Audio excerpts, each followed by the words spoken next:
విజయ twins ఛానల్‌కి స్వాగతం. చాలామంది నా ఈవినింగ్ రొటీన్‌ని ఇష్టపడుతున్నారు. ఇంకా అందుకని ఈవినింగ్ రొటీన్‌తో వచ్చేసాను. అయితే కొంతమంది నన్నడిగారు, "ఈవినింగ్ టైంలో మీరు పని ఎన్నింటికి స్టార్ట్ చేస్తారండి?" అని. నేను 4కి స్టార్ట్ చేస్తాను. మాక్సిమం మా పిల్లలు రాగానే వాళ్ళకి ఏవో ఒకటి ఇచ్చేసి, ఫ్రూట్స్ అలాంటివి ఇచ్చేసి, ఇంకా నేను టీ తాగుతాను. ఇంక టీ తాగగానే నా పనులు స్టార్ట్ చేస్తాను. ఒక్కొక్కసారి ఎండాకాలం అయితే 5, 6 అయినా కూడా ఎండగానే ఉంటది కదా! అప్పుడేమో కొంచెం లేట్‌గానే స్టార్ట్ చేస్తాను. ఇప్పుడు కొంచెం ఈ మధ్య ఎండగానే ఉంటుంది. నేను 5కి అలా స్టార్ట్ చేస్తాను. ఒక్కోసారేమో అంటే పనులని బట్టి డిపెండ్ అయ్యి ఉంటది. నేను మిషన్ కుట్టుకుంటా ఉన్నాననుకోండి, ఇంకొంచెం లేట్ అయిద్ది కూడా. మళ్ళీ ఉదయం కూరలు అవి ఉన్నాయనుకోండి, సాయంత్రం కూరలు ఏం చేసే పని లేదు, వంట పెద్ద ప్రాసెస్ ఏం లేదు అని అనుకున్నప్పుడు కొంచెం లేట్‌గా స్టార్ట్ చేస్తాను. వంట ఉదయం కూరలున్నాయనుకోండి, అప్పుడు ఇంకా మిషన్ పెట్టుకుంటాను గదా! కొంచెం కుట్టుకుంటానే ఉంటాను. కొంచెం లేట్‌గానే స్టార్ట్ జేసుకోవచ్చులే అన్నట్టుగా మిషన్ కుట్టుకుంటానే ఉంటా. అయితే నేను ఇంతకుముందు ఒక లాంగ్ వీడియోలో చూపిచ్చాను గదా! మా ఆయన, మా పిల్లలు కలిసి బొప్పాస్కాయ తోటకి వెళ్లారు. ఆ రోజు తీసుకొచ్చారు. ఈ బొప్పాస్కాయ ఇన్ని రోజులకు పండింది. కవర్‌లో గాలి పోకుండా కవర్‌లో కట్టి పెట్టాము. ఇన్ని రోజులకు పండింది. అయితే చాలా బావుంది. పెద్ద కాయ అది గూడా. అయితే ఎవరో అడిగారు, "ఈ తోట మీదేనండి?" అని అడిగారు. మాది కాదండి, మా రిలేటివ్స్‌ది. మా ఆయన సరదాగా తీసుకెళ్ళాడు. ఇంకా నేనైతే చపాతీ చేద్దామని జెప్పి పనులేం స్టార్ట్ చేయకముందే ఫస్ట్ అయితే చపాతీ పిండి కలిపి పెట్టుకున్నాను. ఇంక తర్వాత వాళ్ళకి బొప్పాస్కాయ ముక్కలు అవి కోసి పెట్టేసి, మా పిల్లలు గూడా త్వరగానే స్నానం జేశారు. ఇంకా బొప్పాస్కాయ ముక్కలు కట్ జేసి పెట్టి, గిన్నెలో పెట్టి వచ్చేసాను. వాళ్ళేమో హోంవర్క్ రాసుకుంటున్నారు. కొంచెం హెల్ప్ చేసి హోంవర్క్‌లో ఇంక నేను కూరగాయలు కోసుకుంటున్నాను. చపాతీలోకి కూర చేద్దామని జెప్పి. ఈరోజొచ్చేసి నేను ఇది టమాటా, ఉల్లిపాయ ఇది గ్రేవీలాగా జేస్తారు గదా! చపాతీలోకి. అది శనగలు ఉడకబెట్టి గుగ్గిల్లాగా ఉడకబెట్టి ఆ కూర జేస్తున్నాను. గుగ్గిల్లేసి చేస్తారు. చాలా బావుంటది. అయితే ఇంతకుముందు నేను షార్ట్‌లో ఒక ప్రాసెస్ చూపిచ్చాను గదా! అది బావుంటది. ఇది బావుంటది. ఇది కొంచెం ఇంకో ప్రాసెస్. కాకపోతే ఉల్లిపాయలు, టమాటాలు ఇలాగా ఆయిల్‌లో వేయించేసి మిక్సీ పట్టుకుంటామనమాట. చాలా బావుంటది చపాతీలోకి. ట్రై చేయండి. మనం దీంట్లో ఏమైనా యేసుకోవచ్చు. జీడిపప్పు యేసుకోవచ్చు, శనగలు యేసుకోవచ్చు, లేకపోతే బఠానీ యేసుకోవచ్చు, పచ్చి బఠానీ వేసుకోవచ్చు.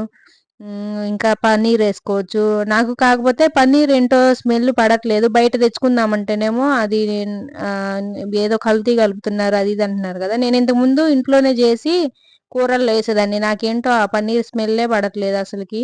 మా పిల్లలు, మా ఆయన మాత్రం బానే అది తింటారు. మాకది గాక మంచి పాలు దొరుకుతాయి. మంచిగా జేసుకోవచ్చు. నాకేంటో ఆ స్మెల్ పడక నేను ఈ మధ్య చేయడం మానేశాను. అంతకుముందయితే నేనే తయారు జేసి ఇట్లా గ్రేవీలో, కర్రీలో యేసేదాన్ని పన్నీర్ ముక్కలు. ఈ శనగలొచ్చేసి కొంచెం అడుగున లైట్‌గా మాడినయి, మీరు పట్టించుకోమాకండి. నేనింక అది గాక కూర స్టవ్ మీద పెట్టి ఇంగ అన్ని పనులు ఇంట్లోకి, బయటికి, ఎనక్కి, ముందుకి అంతా తిరుగుతా ఉంటాను గదా! కొంచెం అప్పుడప్పుడు ఇలా జరుగుతుంటయి. అది గాక అవి ఇంకొంచెం ఉడకాల్సింది. నీళ్ళయిపోయి ఉడకలేదు. ఇంకొంచెం ఉడికితే బావుండేది. నేనింకా ఉడకలేదు గదా! అని జెప్పి లైట్‌గా పప్పు గుత్తితోటి కొంచెం మ్యాష్ చేసినట్టుగా అన్నాను. నాకిప్పుడు కొంచెం మతిమరుపు తగ్గింది గానీ, మా పెళ్లయిన కొత్తలో పిల్లలు పుట్టక ముందయితే ఇంకా ఉండేది. మామూలుగా జనరల్‌గా అందరూ ఏమంటుంటారు, పిల్లలు పుట్టాక మతిమరుపు వచ్చిద్ది అని అంటుంటారు గదా! పిల్లలు పుట్టక ముందు గూడా నాకు మతిమరుపుంది. మా ఆయన ఎప్పుడు అంటుంటాడు ఏంటంటే, "నువ్వు పుట్టిందే మర్చిపోవడానికి" అని అంటుంటాడు. ఇప్పుడు కొంచెం మా ఆయన తిడతాడనో, లేకపోతే ఏదో బాధ్యత వల్లో, లేపోతే కొంచెం మతిమరుపు తగ్గి కొంచెం గుర్తుపెట్టుకుంటున్నాను. స్టవ్ మీద ఏమున్నాయి అది గాక ఎక్కువ సార్లు మాడిపోయినియి గదా! చాలా సార్లు మాడిపోయినియి గదా! ఇంగ అదే అనుకుంటా ఉంటా. స్టవ్ మీద పెట్టానని. దానివల్ల ఇప్పుడు కొంచెం మతిమరుపు తగ్గింది. ఇంక పిల్లలు పుట్టక ముందయితే ఇంకా ఎక్కువ. అప్పుడు పెళ్లైన కొత్తలో అది వంట మనకు అలవాటు లేదు గదా! పెట్టడం మర్చిపోవటం అలా చేసేదాన్ని. ఇప్పుడు కొంచెం ఎక్స్‌పీరియన్స్ అయింది గదా! నేను మర్చిపోతానని నాని గారిలాగా మర్చిపోకూడదు అనుకుంటా మర్చిపోవడం కొంచెం తగ్గిచ్చా. లాస్ట్‌లో ఆ శనగలు, జీడిపప్పు ఏసిన తర్వాత ఇంకెక్కువ సేపు ఉంచాల్సిన అవసరం లేదు. ఒక 5 నిమిషాలు అలా ఉంచితే సరిపోయిద్ది. ఆయిల్ కొంచెం పైకొచ్చేదాకా. 5 నిమిషాలే కదా! అక్కడ ఉండి ఆపుకోవచ్చుగా నేను. మళ్ళీ ఈలోపు పని చేసుకుందాం అని చెప్పి మళ్ళీ బట్టలు మడతేయడానికొచ్చాను. అది కొంచెం మాడిపోయింది అడుగున.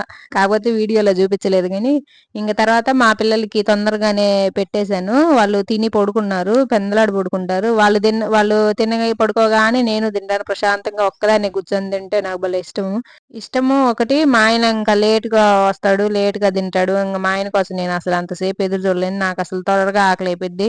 7:30 కల్లా ఖచ్చితంగా ఆకలైద్ది. ఎప్పుడైనా మా ఆయన బయట నుంచి ఏమన్నా తీసుకొస్తాను అనని చెప్పినా కూడా నేనసలు ఉండలేను. కొంచెమైనా తిని ఉంటాను. అట్లాగా చేస్తుంటే నేను అసలు ఆకలికి ఉండలేను. మా ఆయన కూడా పెందలాడొచ్చే రోజే ఇంకా తీసుకొస్తాడు. ఏమన్నా నా గురించి తెలిసి ఆకలికి ఉండలేనని చెప్పి. లేట్‌గా వచ్చే పనైతే అసలు తీసుకురాడు. నేను కూడా వద్దని చెప్పేస్తా. అప్పటికే తినేస్తాం కదా నేను అందుకు. ఇంకా ముగ్గు గూడా నేను ఆ రోజు ఎంతో పని చాలా ఎక్కువగా ఉంది. సింపుల్ ముగ్గే ఏసేసాను. మా ఆయనకి అన్నం బెట్టేసి, అన్నం తిన్న తర్వాత ఇంకా మజ్జిగ తాగుతా అంటే మజ్జిగ చేసిచ్చాను. ఇంకా మజ్జిగ చేసిచ్చేసి, ఇంకా ఈలోపు నీళ్లు జల్లున్నాను గదా! ఆరిపోతే ఇంక ముగ్గు గూడా ఏసేసాను. అయితే ఎవరో ఇద్దరు, ముగ్గురు కామెంట్ చేసినట్టున్నారు. నైట్ ముగ్గులేయగూడదండి అనన్నారు. కానీ మనకింక వేరే ఆప్షన్ లేదు గదండీ! ఇంకా ఏం చేస్తాం పొద్దున పూటేమో నాకు అరగంట టైం పట్టిద్ది. అక్కడంతా నీళ్లు ఊడ్చి, నీళ్లు జల్లి ముగ్గేసేసరికి. ఇంక పిల్లలకేమో లేట్ అయిపోతుంది. 7:30 అంటే నాకేంటో 5 నిమిషాల్లో, 10 నిమిషాల్లోనే 7:30 అయిపోతున్నట్టు అనిపిస్తుంది. అప్పటికి ఇంగ పరిగెత్తా చేసినట్టే అనిపిస్తుంది. ఇంక అందులోని నేను నైటు పనంతా చేసుకుంటాను గదా! లేట్‌గా పడుకుంటా గదా! పెందలాడి లెగవలేకపోతున్నా లేట్‌గా పడుకోవడం వల్ల. లేకపోతే మామూలుగా అయితే నైట్ పెందలాడ పడుకుంటే పెందలాడే మెలుకువొచ్చిద్ది. పెందలాడ లేసి చేస్తా. నైట్ అన్నీ రెడీ చేసుకొని పడుకోవడం. మళ్ళీ ఏమన్నా కొంచెం ఫోను ఇవన్నీ ఎడిటింగ్ ఏమన్నా ఉంటే అయి చూసుకోవడం అలా లేట్ అవుతుంది ఈ మధ్య. అసలు యూట్యూబ్ స్టార్ట్ చేసిన దగ్గర నుంచి రోజు నైట్ లేట్ అవుతానే ఉంది. అప్పటికి ఒక్కోసారి సాయంత్రం పూట అంట్లు కడగను. ఒక్కోసారి ఎక్కువ ఉన్నప్పుడు కడుగుతాను. కొంచెం తక్కువే ఉన్నప్పుడు ఏం చేస్తానంటే